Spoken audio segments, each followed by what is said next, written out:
Hi, this is Marvelyn Brown with Inner Word Business Services, and just want to go over some of the reasons why your business needs a blog. So if you're in business and you don't have a blog, here's some pretty good reasons for starting to blog and getting your blog up to date.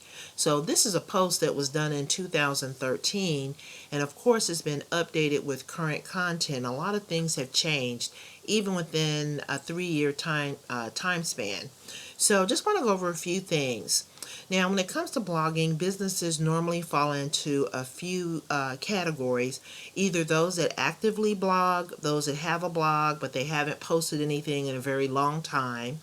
And that means that those people have probably given up hope on, making any money or getting results with their blog.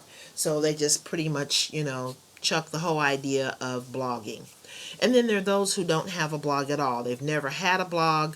They don't have anything. Maybe they have a Facebook page, but they really don't use that too much. So they're not really, utilizing the internet with their business. So if your business falls into categories 2 or 3, you definitely want to listen to this video. So if you think your business is doing just fine without a blog, then you're probably in denial. Only because so many people are using the web now to make purchases. There are so many people who are making purchases from their smartphones. People are using smartphones like people used to use desktop computers back in the day. So, and now the only place you really find desktop computers are in maybe certain homes have them, but a lot of businesses use desktop computers.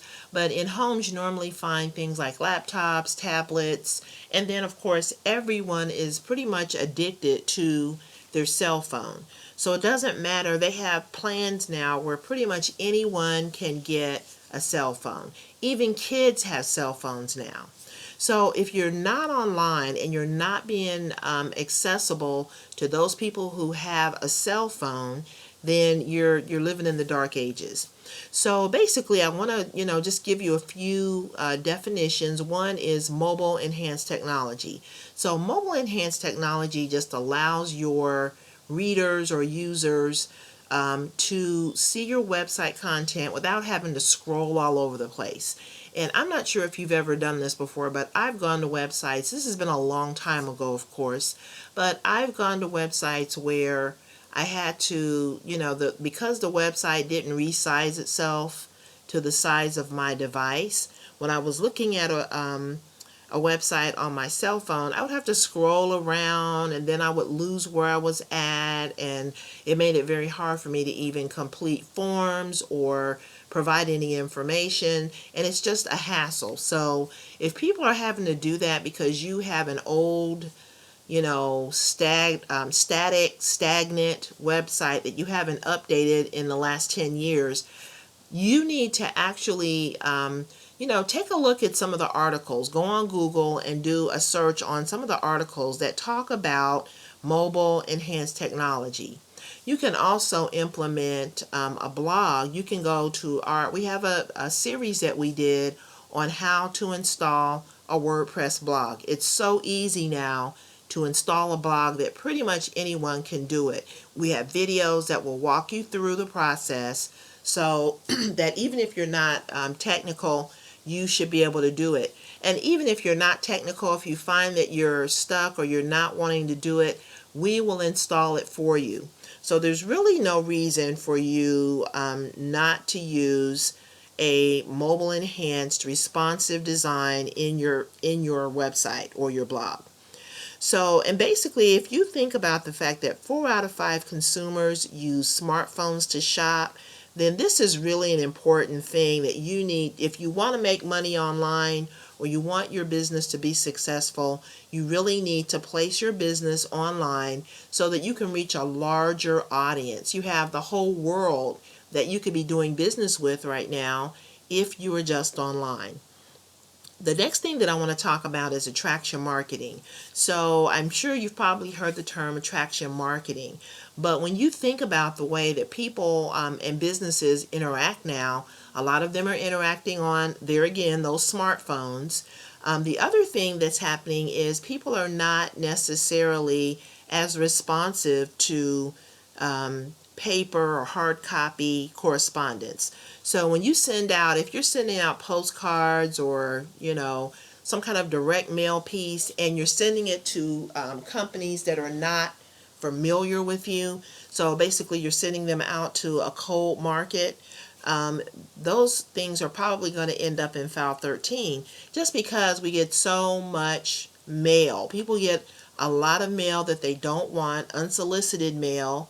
And so a lot of it, you look at where it came from and you throw it straight in the trash.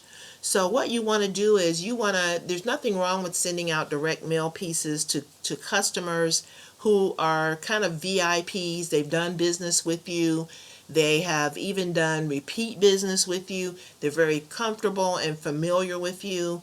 Those customers are going to look at your mail and be, happy to receive it. And they're going to utilize the coupons and some of the deals that you're going to offer.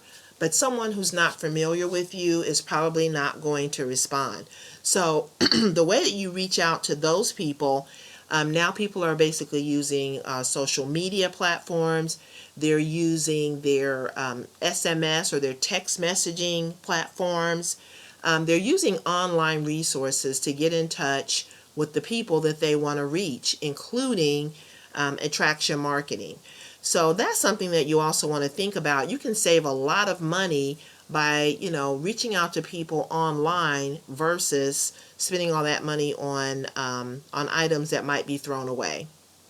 So the other thing that I want to kind of point out is that, all these trends are changing every single day. You want to be in a place where your customers are hanging out. Wherever they're hanging out online, that's where you want to be. And so if you're not convinced, if you scroll down in this article, there's a few more reasons that I've listed here that, compel you or should compel you to start a blog, start a website. Blogs provide you with the ability to make your business easily found on online searches.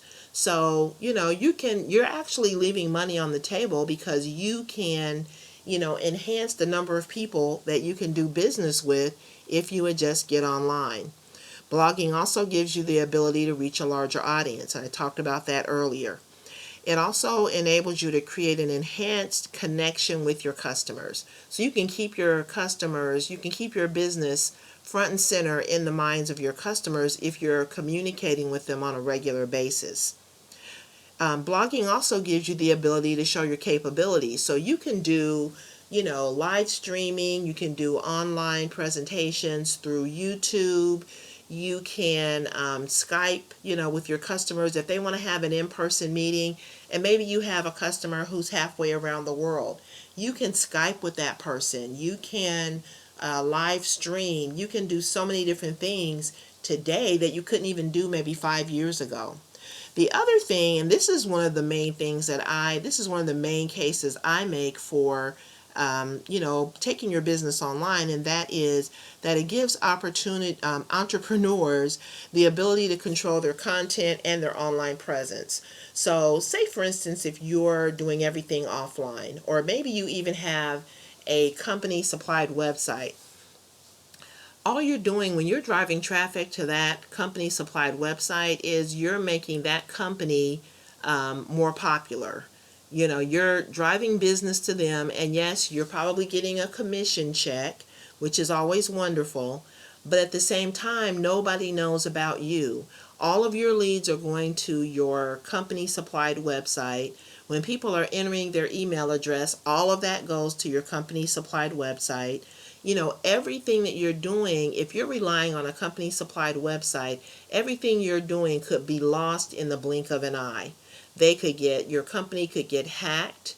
They could go out of business. They could decide to change their policies and limit the amount of information you're going to have access to.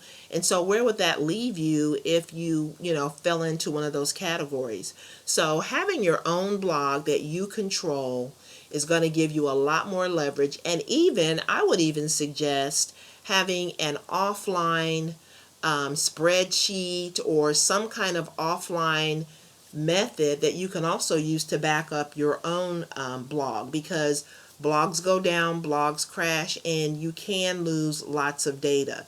So you should also be backing up your data on a regular basis so that you'll have access to all of your data, all of your clients, customers, contacts, leads. You want all of that. If you decide to walk away from that business, you want to take all of that with you, because that's something you worked hard to generate.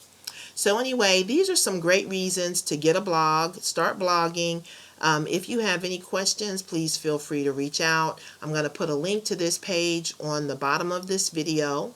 And if if you want to go back and read it at any point, please feel free to do so. But you definitely need to think about getting a blog for your business. Thanks so much for watching, and have a great day.